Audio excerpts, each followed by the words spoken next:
So your legal defense is not inexpensive. In fact, you told me it could cost up to $500,000, which is a whole heck of a lot of money. I think a lot of us from the outside, Jenna, expected President Trump, or at least his super PAC, to pay for the defense of all the co-defendants because they were defending him. This whole thing is a show trial, but because you were on his team, the charges against you are based off of working with Trump and defending Trump and talking, giving him legal advice after the 2020 election. Were you surprised when he didn't pay or didn't offer to pay your legal fees?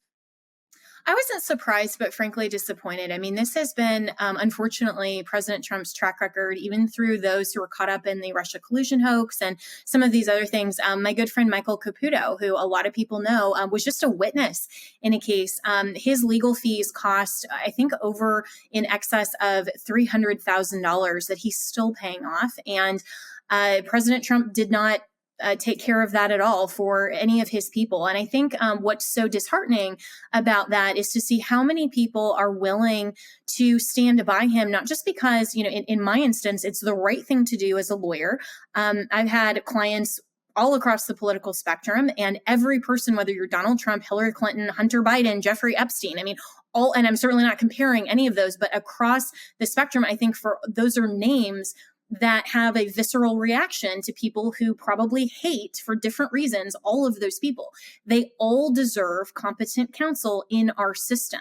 And so for the lawyers in particular, the fact that President Trump has basically just left us on the field, I think speaks to why I do believe that even though this is a weaponization of government, and I will defend that, I do think that it shows the basic personnel and policy decision-making that he has lacked, and that we as a conservative party need to contemplate, where do we go from here? Because I'm very concerned if there are another 4 years of a President Donald Trump, who is going to want to work for him at this point, not just because he's targeted. That shouldn't deter anyone. It didn't deter me when there were a lot of people in his administration during those 4 years and in the aftermath with the election challenges that were either intimidated or for other reasons chose to say, I can't be part of this team because of the political backlash. That's never a reason to not defend a client.